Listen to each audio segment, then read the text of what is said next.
Let me tell you all something. Martial arts is not a concept, even though many people will argue. Savate, Kenpo, capoeira, boxing. It's a way of life. And once you get involved in it, once you start training, you're going to start building habits daily. Some good, some bad, just like life. You know, a lot of people come in and then all of a sudden you understand that now you're telegraphing. Say, what do you mean about bad habits? Well, you're going to build, you can keep on training every day. That's a bad habit. Getting a little bit lazier on your kicks, you're trying to kick a lot harder. That's a bad habit.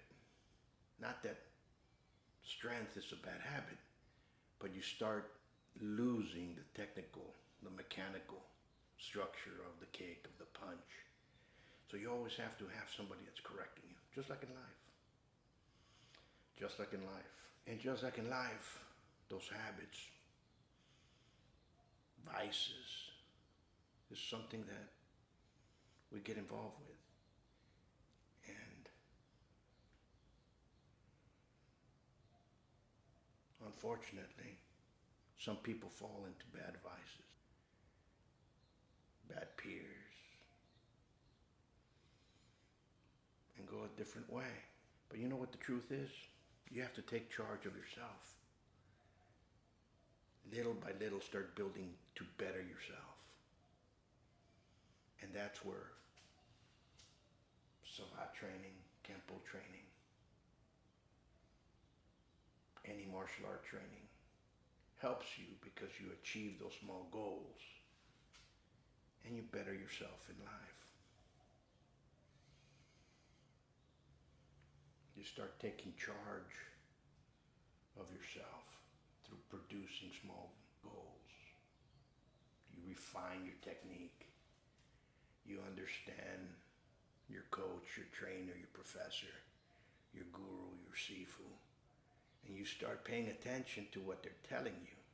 You start building upon yourself. And thus, it helps you out in life. I learned this firsthand through training in Savate and Kenpo. These aren't just martial arts. They're ways of life. I keep repeating myself that. They demand precision, discipline, adaptability, and those qualities. They go way beyond any dojo, any sal, any gym, or any ring.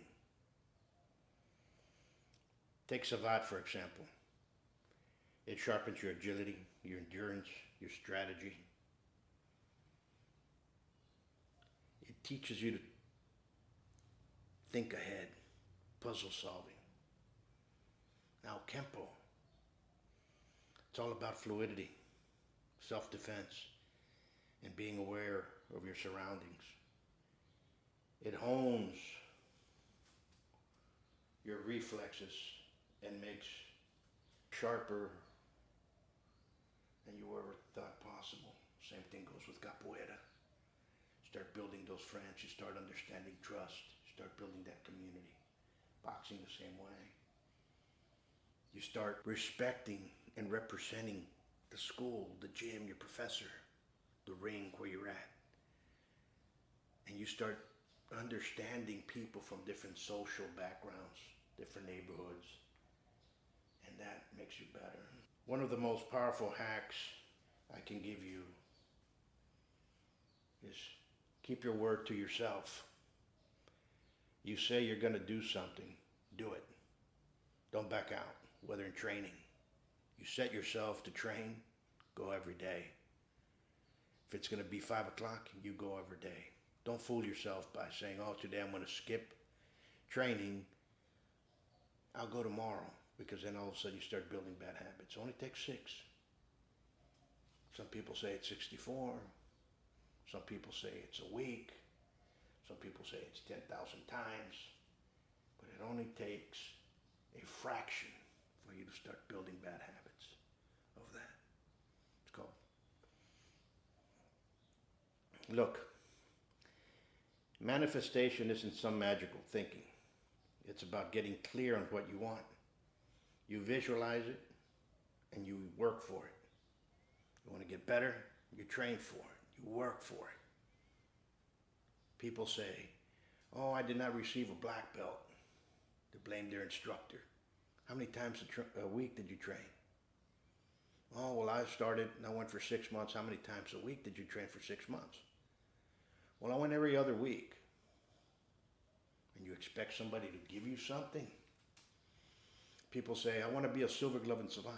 You have to put the training in. It takes about 5 to 6 years if you go twice a week.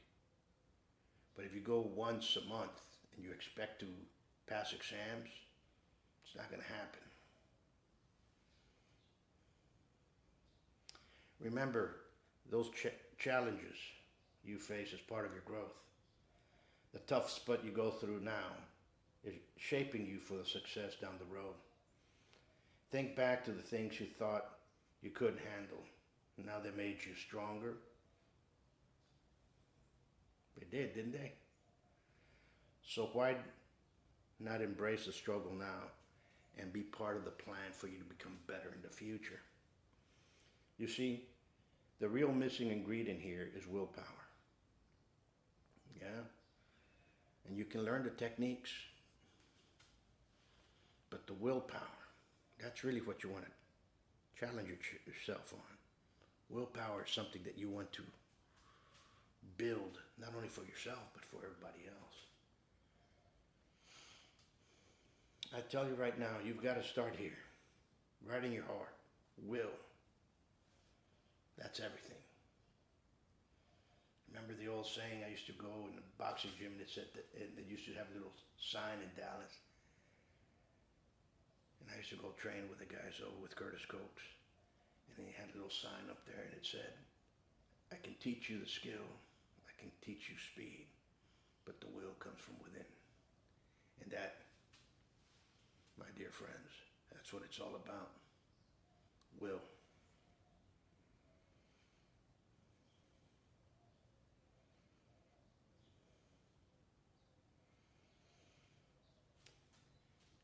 You know, every time I go someplace, they tell me, hey, Paul, aren't you a little bit too old to be teaching this again? To be training like this?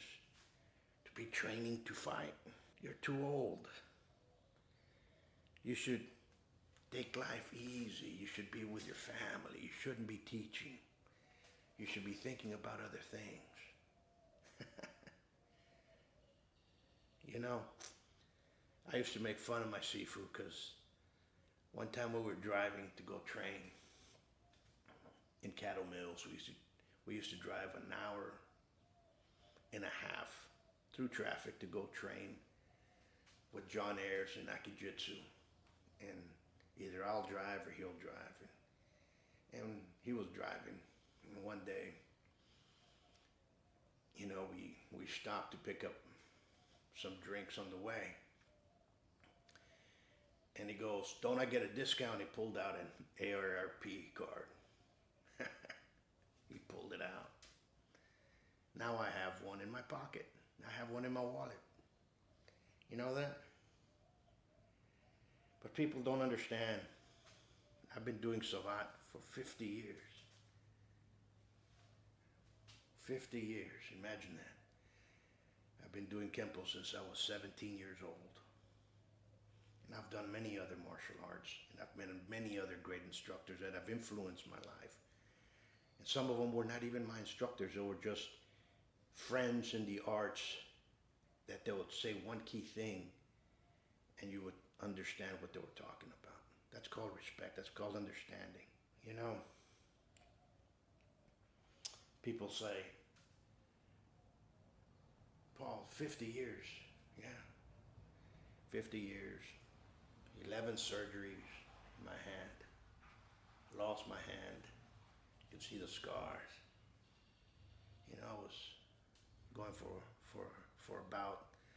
I was going for a title bout back in the World Championship back in '94. I blew my hand in an accident. It took me 11 reconstructive surgeries. I remember the doctor say, Paul, you're going to have to do something else because you're not going to be able to punch. You're not going to be able to do this anymore. They removed the tendon from my leg and they placed it in my forearm to make my hand work. And I'm still doing it now.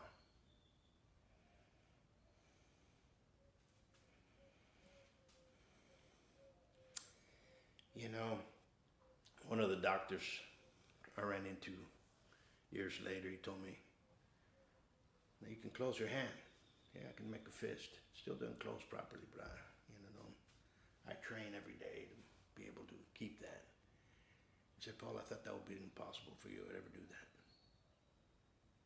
You know, what those doctors told me, that I couldn't close my hand, that I couldn't go back and teach. I'm thinking about that now. But with all their concerns and suggestions for me to stop, it didn't stop. Continued moving forward because there was something else to do to better myself through the training that I was taught.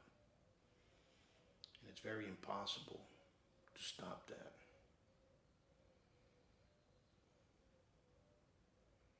So, best thing I told them is sit back and watch me continue teaching because that's what I'm going to be doing. So, what can I tell you that can change your perspective in why picking a good school, a good style, a good teacher to teach you? Now listen up. This is for all of the parents and all the grandparents out there. You've got one of the most powerful messages you can give the young people today. And you always said that, and I still remember my uncles telling me that, is you are who you hang with. Understand that. You are who you hang with. And that applies to all of us. You are who we hang with. Doesn't matter what social level you're from. The company you keep will shape how others see you. If you hang with the wrong crowd, they're going to assume you're just the same. That's the reality, and that's just life, and people will look at you that way. And I'm telling you this from experience. I've been blessed to have people around me who kept me in check. Those were my professors. And in training, you train with those that push you to become better. Your peers in the dojo, in the saal, in the gym, your teammates, other seniors in front of you that give you counsel. That is how I teach. You are who you hang with. If you surround yourself with the wrong crowd, that's what you're going to be becoming. Your associates define who you are. Period. You respect a disciplined martial artist because you know what they've been through. You respect that world champion in boxing, in kickboxing, in Savate, in Thai boxing, in MMA. Because you know exactly what they've been through. That's what makes the journey worth it. Savate Kenpo taught me that the more you push through pain, the more you discipline yourself, the stronger you get. Not just physically, but mentally, you become a better person. So you want to unlock the true potential, develop a mindset that welcomes the struggle, surround yourself with the right people, and trust me, you yourself will be unstoppable. Understand that. We have to understand to defend ourselves mentally, spiritually, and physically. Much peace.